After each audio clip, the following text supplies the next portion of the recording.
રાજકોટ મહાનગરપાલિકાની આરોગ્ય શાખા હેઠળના 20 શહેરી પ્રાથમિક આરોગ્ય કેન્દ્ર ઉપરાંત પીડીઓ અને પીકેએચ ખાતે જે આઈએચઆઈપી જે છે એ મુજબ નોંધાતા આંકડા મુજબ જોવા જઈએ તો ગત સપ્તાહે વેક્ટરબોર્ન ડિઝીઝમાં મેલેરિયા કે ચિકનગુનિયાના કોઈ પણ કેસ નોંધાયેલા નથી, જ્યારે 4 જે છૂટાછવાયા વિસ્તારોમાં જે છે 4 ડેન્ગ્યુના કેસ જે છે નોંધાયેલા છે. આ ઉપરાંત જોવા જઈએ તો શરદી ઉધરસ તાવના જે 807 જેટલા કેસ, સામાન્ય જે તાવ જે છે એના 717 કેસ, ઉપરાંત ઝાડા ઉલટીના કેસની વાત કરીએ તો 169 કેસ નોંધાયેલા છે. આ ઉપરાંત 2 કેસ ટાઇફોઇડના અને 5 કેસ છે જે એ જોન્ડિસના એટલે કે હેપેટાઇટિસ એના અલગ અલગ વિસ્તારોમાં નોંધાયેલા છે.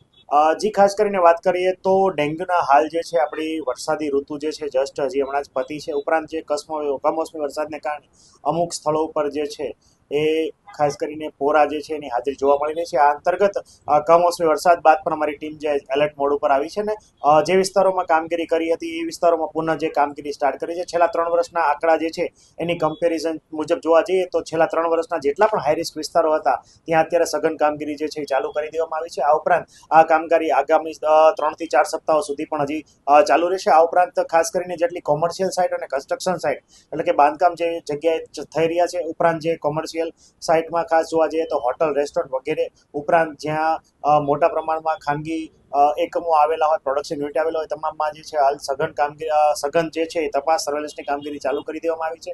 અને આગામી સપ્તાહમાં ખાસ કરીને વહીવટી ચાર્જ વસૂલાત ઉપરાંત જે છે નોટિસ આપવાની પ્રક્રિયા પણ સઘન કરવામાં આવી છે. ગત સપ્તાહમાં કુલ જે છે એ જોવા જઈએ તો રહેણાંકની વિસ્તારમાં 319 અને 165 જેટલા કોમર્શિયલ લોકોને નોટિસ આપવામાં આવી છે. આ ઉપરાંત કુલ 30 આસામી પૈકી 30 આસામી પાસેથી 28,750 જેટલો વહીવટી ચાર્જ પણ વસૂલાત જે છે એ કરવામાં આવ્યો છે. અને આ જે વસૂલાતની કામગીરી, વહીવટી ચાર્જની કામગીરી અને નોટિસ ઇસ્યુ કરવાની કામગીરી આગામી સપ્તાહોમાં હજી કન્ટિન્યુ રાખવામાં આવશે.